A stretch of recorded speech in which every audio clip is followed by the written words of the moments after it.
ओम शांति। आज बाबा ने कहा, देखो बच्चे, बाबा ने आकर बहुत महीनता से आपको विजय माला का दाना बनने के लिए सार रूप में सारी पढ़ाई पढ़ा दी है। अब तो केवल आपके उमंग उत्साह के लिए बाबा फिर से वही पढ़ाई रिपीट कर रहा है। बाबा तो आपका उमंग उत्साह बढ़ा रहा है, परंतु हिम्मत तो आप बच्चों को ही रखनी पड़ेगी। आप बच्चे उमंग उत्साह में आते हो, परंतु बस थोड़े से समय के लिए, फिर दिनचर्या में आते ही हिम्मतहीन हो जाते हो और कहते हो क्या करें, कैसे करें, समझ नहीं आता है। अभी तक ये क्वेश्चन मार्क आपको शोभा नहीं देता है। जिन्हें भगवान सर्वशक्तिवान स्वयं आकर पढ़ा रहा हो, तो उन बच्चों के बोल ऐसे होने चाहिए क्या? देखो, बाप का तो घर जाने का समय हो गया है। वह तो केवल कुछ प्रश्नों के लिए एक्स्ट्रा रुका हुआ है। फिर भी आखिर कब तक? परमात्मा बाप की पढ़ाई बाप समान बनाने की है, अर्थात मास्टर सर्वशक्तिवान बनाने की है, विजय माला का दाना बनाने की है, जिसमें हिम्मतहीन अर्थात कमज़ोर बच्चे नहीं आ सकेंगे।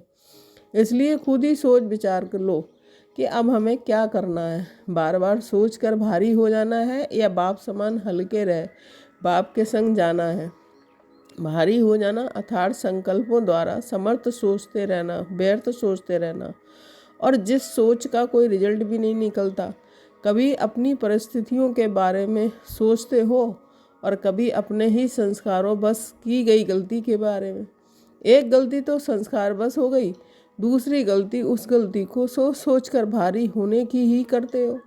अगर बिंदी लगानी नहीं आती है तो फिर बिंदु रूप भी नहीं बन पाओगे और ना ही बाप के संग घर जा पाओगे। कई बच्चे दृढ़ता पूर्वक हिम्मत रख पाते हैं कि श्रीमत को अपना 100% दे फॉलो कर रहे हैं, अर्थात पेपर तो उन बच्चों के पास भी आते हैं, परंतु बार बार तो अपना सब कुछ बाप को समर्पण कर आगे बढ़ रहे हैं और उन्हें फिर बाप की भी पूरी मदद मिल रही है।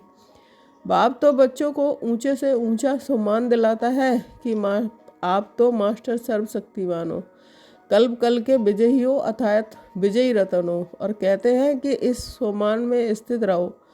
परंतु बच्चे क्या कहते हैं कि मैं कमज़ोर हूँ, मुझसे हो नहीं पा रहा है, क्या करूँ, कैसे करूँ। ऐसे कमज़ोर सम्मान में स्थित रहते हैं, ना ही हिम्मत रखते हैं और ना ही दृढ़ता। फिर ऊंच पद कैसे पाएंगे? इसलिए अब बाप पर संपूर्ण निश्चय रख आगे से आगे बढ़ो। ओम शांति।